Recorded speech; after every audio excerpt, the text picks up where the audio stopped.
কাউকে মানসিক কষ্ট দিচ্ছেন, খুব যত্ন করে দিন যাতে কেউ টের না পায়। তবে নিজেকেও একটু তৈরি রাখবেন ভবিষ্যতের জন্য। যে কষ্টগুলো আপনি দিচ্ছেন, দুনিয়াতেই তার পুরোটা না হলেও মিনিমাম 1/3 ভোগ করে যেতে হবে। যে গোলাকার এই পৃথিবীতে আপনার দেওয়া কষ্টগুলো ঘুরে ফিরে কিন্তু আপনার কাছেই ফেরত আসবে একদিন না একদিন। আপনি অনুশোচনা আর আত্মগ্লানিতে ডুবতে ডুবতে একটা সময় শেষ করে দেবেন নিজেকে।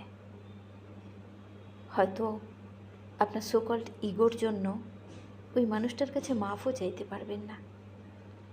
সবারই মনে রাখা উচিত, মানুষের দীর্ঘশ্বাস খুব খারাপ জিনিস। সামনে এগোতে গেলে শিকলের মতো পা জড়িয়ে টেনে ধরে।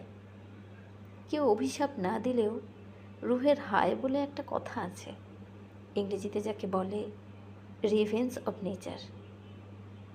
মানুষ ভুলে গেলেও প্রকৃতি কিছুই ভোলে না, সময়ের ব্যবধান মাত্র। কেউ নিজে দোষ করে উল্টা আপনাকে অপবাদ দিয়েছে, নিজের দুর্বলতা প্রকাশ পাওয়ার ভয়ে আপনার অর্জনকে ছোট দেখালো, আপনার শ্রম সফলতার স্বীকৃতি দিল না, ক্ষমতার দাপট দেখিয়ে ন্যায্য থেকে আপনাকে বঞ্চিত করেছে, কথার বাণী আপনাকে করেছে ক্ষতবিক্ষত।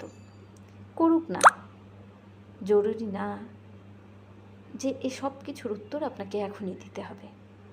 কিছু উত্তর সময়ের উপর ছেড়ে দেন না, দেখেনি না কি হয়।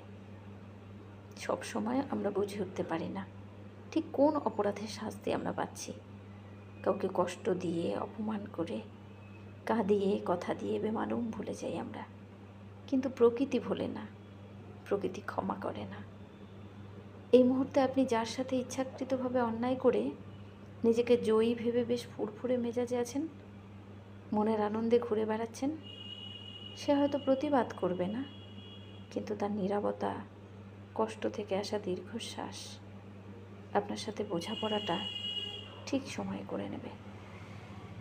কারণ মহান সৃষ্টিকর্তা কাউকে ঠকান না, তিনি কারোর একার না, তিনি সবার।